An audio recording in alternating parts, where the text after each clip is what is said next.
Nous savons déjà que la santé de Poutine se détériorait. C'est pourquoi il est allé en Chine demander à Xi Jinping s'il pouvait obtenir des organes du marché noir. Mais il semble maintenant que le cerveau de Poutine ait officiellement cessé de fonctionner. Cette humiliation a été très publique. Lors de sa conférence de presse la plus récente, le 27 novembre, on lui a posé une question simple. Mais pendant qu'il répondait, il a simplement oublié ce qu'il était censé dire. Regardez, il raconte une blague, puis il oublie quelle était la question et ce que la réponse devait être. Et Kirill Dmitriev? Et Kirill Dmitriev, qu'en pensez-vous? En Occident, c'est maintenant un scandale très brûlant, surtout dans de nombreux médias occidentaux. Et maintenant, il y a une véritable attaque contre Witkoff. Alors, qu'en pensez-vous? Merci. Vous savez, en ce qui concerne ces fuites, Vous savez, en ce qui concerne ces fuites, elles pourraient être fausses? Cela pourrait être de véritables conversations entendues par hasard. En fait, écouter aux portes est un délit. Et si l'écoute clandestine est interdite? Après tout, certains, comme on plaisante, installent de la surveillance et écoutent aux portes qu'ils s'occupent de leurs affaires. Mais il faut savoir regarder. Je vais expliquer ce que je veux dire. Je ne connais pas la nature de ces écoutes, la nature de ces fuites. Eh bien, vous comprenez, vous voyez, on se lève ici le matin, du matin au soir. Juste après que tous les événements se soient terminés, je suis venue vers vous. Kirill Dmitriev, à vous après. Je crois que Poutine l'oublie. Quand il a commencé sa carrière comme simple agent du KGB, tout son travail consistait à écouter les conversations en Allemagne de l'Est. Mais avant d'en arriver là, laissez-moi vous montrer où se tenait cette conférence de presse. Parce que c'est risible à quel point Poutine a peur de tout. L'Ukraine. Il s'est donc rendu dans l'ancienne république soviétique du Kirghizistan. Et il y est allé parce qu'il voulait s'assurer que tous ses anciens alliés soviétiques n'abandonnent pas la Russie pendant qu'elle souffre. Mais même dans un autre pays, il avait peur de l'ambassade d'Ukraine. Malheureusement pour Poutine, l'ambassade d'Ukraine était juste en face de son hébergement. Devinez ce que la Russie a fait? Vous voyez ce grand panneau publicitaire qui a été construit devant l'ambassade d'Ukraine? Eh bien, c'était pour cacher le drapeau ukrainien à la vue de Poutine. Parce qu'apparemment, il a cette mauvaise habitude de fondre en larmes s'il voit un drapeau ukrainien. Maintenant, ce panneau publicitaire n'était pas là avant sa visite. Et regardez à quoi ça ressemble du point de vue de Poutine maintenant que le panneau publicitaire est là. Le panneau est conçu pour bloquer le drapeau ukrainien flottant à l'ambassade d'Ukraine.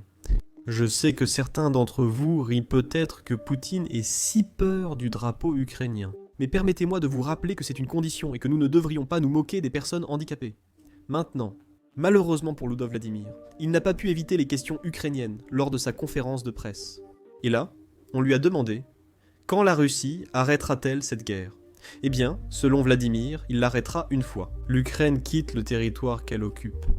Et je ne sais pas ce qu'il entend par occuper, parce que l'Ukraine contrôle ce territoire depuis 1991. La Russie n'a jamais vraiment réussi à prendre le contrôle du Donbass. Et maintenant, il affirme que c'est l'Ukraine qui occupe le territoire russe. Écoutez.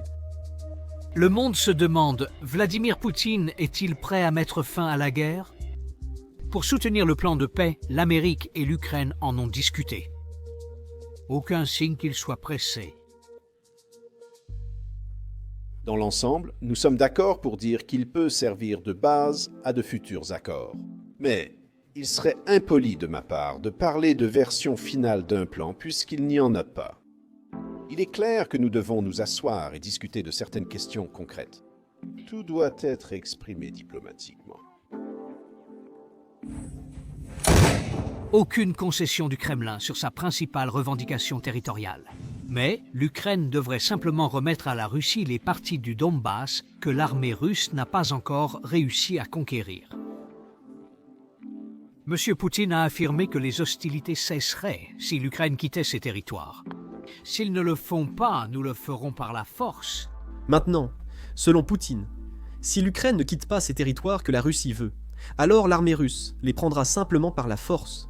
Je suis sûr que tout se passera comme prévu. Après tout, c'est une opération militaire spéciale censée durer 3 jours. Et si elle continue, c'est signe de son succès. Pourquoi l'arrêter maintenant? Poutine affirme être prêt à se battre pour tout territoire désiré, même si cela implique de combattre jusqu'au dernier Ukrainien. Je ne sais pas si l'armée russe est d'accord, mais peu importe, leur avis ne compte pas.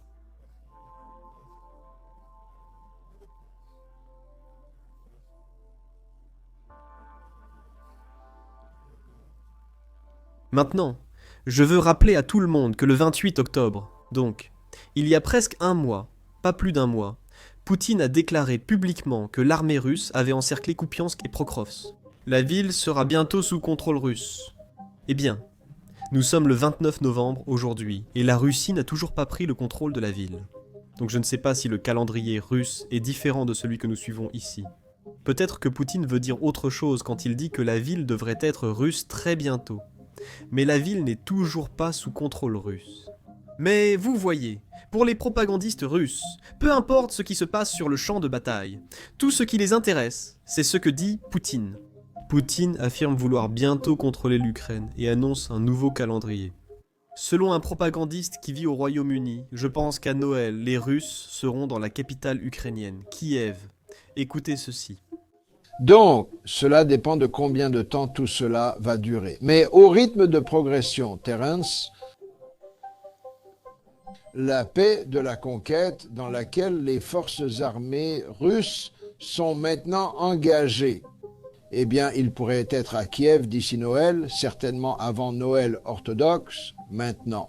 Je ne crois pas qu'ils veuillent faire cela, mais vu la tournure des événements, je ne suis pas sûr que nous puissions affirmer avec certitude qu'ils ne le feront pas. Pour ceux d'entre vous qui ne le savent pas, Noël orthodoxe a lieu le 7 janvier. Quand j'ai entendu cela pour la première fois, j'ai pensé que c'était un calendrier ambitieux. Mais encore une fois, mon russe n'est pas très bon, alors j'ai pensé que c'était peut-être un truc russe que je ne comprenais pas. Et à mesure que je couvre de plus en plus la Russie, je deviens meilleur pour comprendre ce qu'ils veulent vraiment dire. Maintenant, si vous écoutez attentivement, il a dit Noël orthodoxe, mais il n'a pas précisé celui qui arrive. Il n'a jamais mentionné l'année. Cela signifie peut-être une année future, pas nécessairement 2026. Parce que si vous vous souvenez, Poutine lui-même a dit qu'il serait à Kiev en 3 jours. Mais maintenant qu'on s'améliore en russe, on sait que 3 jours ne veut pas dire la même chose en russe qu'en anglais. C'est peut-être pareil, ici. Voici la preuve des Russes affirmant qu'ils vont prendre Kiev. Rappelez-vous, ces extraits datent tous de 2022, écoutez bien. Il ne reste que quelques jours. Les chars approchent de Kiev. Les chars sont déjà à Kiev?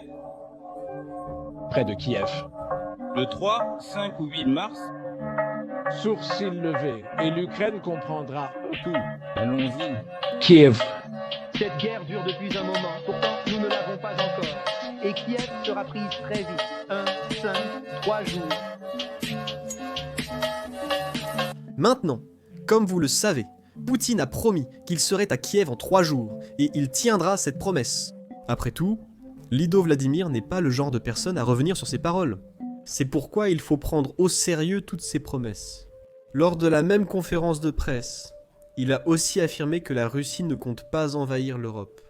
Il est déconcerté que certains pays européens se préparent à la guerre, alors que la Russie ne veut même pas s'en prendre à l'Europe. Écoutez bien. Nous devons le traduire en langage diplomatique. Une chose est de dire que la Russie ne va pas attaquer l'Europe. C'est drôle pour nous, car nous n'avons jamais voulu attaquer l'Europe. Mettons-le par écrit.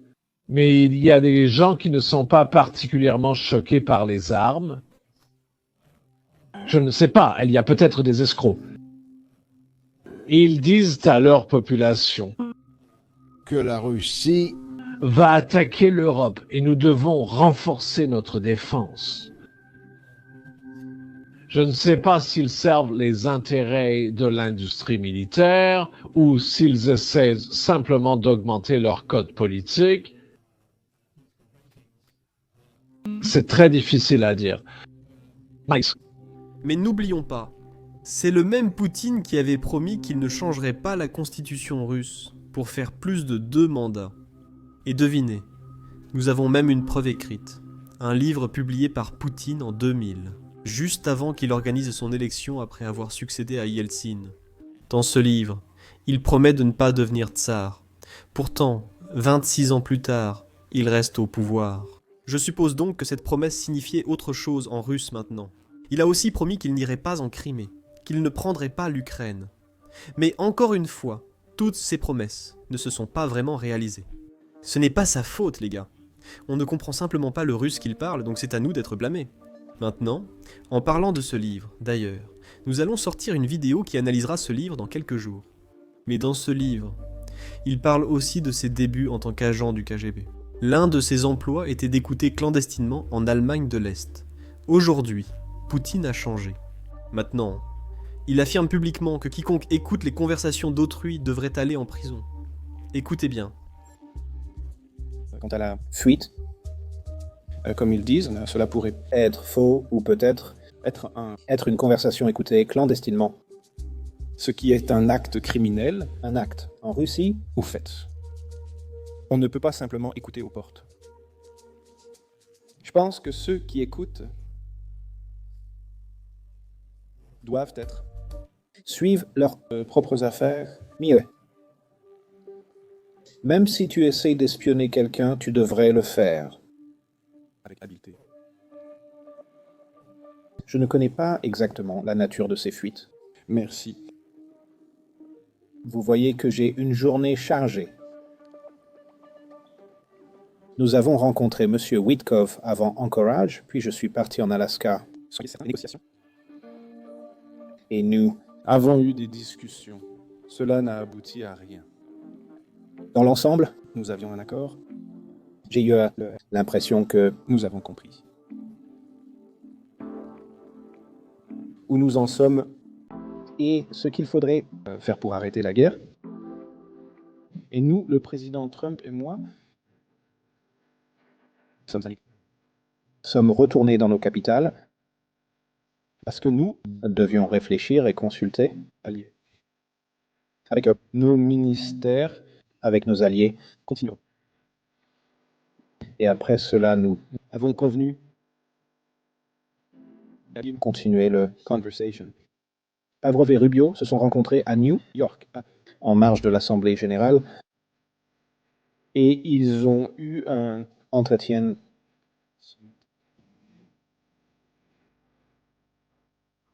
et je ne peux pas dire qu'il y a eu un quelconque conflit. entre la Russie et les États-Unis. Et puis les États-Unis ont annoncé des sanctions Contre nos deux principales compagnies pétrolières. D'où ça sort, ça? Je pense qu'il est sur la bonne voie avec sa réflexion. S'il réfléchit un peu plus, il comprendra ça. Qui fait toutes ces fuites? Rappelons-nous que c'est Poutine qui a commencé à blâmer Lavrov après que sa rencontre avec le président Trump ait échoué. À ce moment, une fuite a eu lieu. Lavrov était réapparu et a accusé Kirill Dmitriev. Donc je pense que si Poutine s'y met sérieusement, il découvrira qui enfreint la loi russe. Il pourrait peut-être envoyer Lavrov au goulag. Maintenant, comme beaucoup d'entre vous le savent, la Russie attaque sans relâche les civils ukrainiens depuis plusieurs mois. Chaque nuit, des drones russes et des missiles russes volent vers les villes ukrainiennes et ils frappent des appartements ukrainiens, des centres commerciaux ukrainiens et même des écoles ukrainiennes. Comme vous le voyez sur le clip à l'écran, il y a 10 jours, le 19 novembre, la Russie a frappé des immeubles résidentiels à Tchernopol, tuant 6 enfants lors de cette attaque. L'un d'eux n'avait qu'1 an et demi, comme vous pouvez le voir sur le clip. La Russie exerce délibérément une pression sur la société ukrainienne pour qu'elle renonce à se battre. C'est aussi pourquoi la Russie s'en prend aux écoles ukrainiennes. Et tout récemment, nous avons rapporté qu'ils ont utilisé un drone pour attaquer une maternelle ukrainienne, alors que des gens étudiaient à l'intérieur. Nous nous sommes donc associés à United 24 et lançons notre campagne pour aider, même modestement, les enfants ukrainiens. Cette campagne vise à protéger les environnements d'apprentissage des écoles ukrainiennes. Vous pouvez aider en faisant un don via le lien ou le code QR à l'écran. L'argent que vous donnez servira à offrir des opportunités aux élèves partout en Ukraine, pendant que cette guerre se poursuit. Cela impliquerait des abris anti-bombes modernes pour les écoles, et des générateurs pour poursuivre les cours malgré les frappes russes sur l'énergie en Ukraine, et tout ce qui pourrait être nécessaire pour que le processus éducatif se poursuive sans interruption en période d'attaque. N'oubliez pas, chaque don compte, grand ou petit, cela fait la différence. Vous pouvez donc faire un don en utilisant le lien dans la description, ou en scannant le code QR qui s'affiche à l'écran. Donnez ce que vous pouvez, autant que vous le pouvez. Si vous ne pouvez pas donner, ce n'est pas grave. Vous pouvez soutenir la campagne simplement en interagissant avec cette vidéo, en appuyant sur le bouton « J'aime » ou en laissant un commentaire. Cela signale à YouTube de diffuser la vidéo à plus de gens, ce qui nous aide à recevoir plus de dons. Merci. Je suis Sam, à la prochaine vidéo.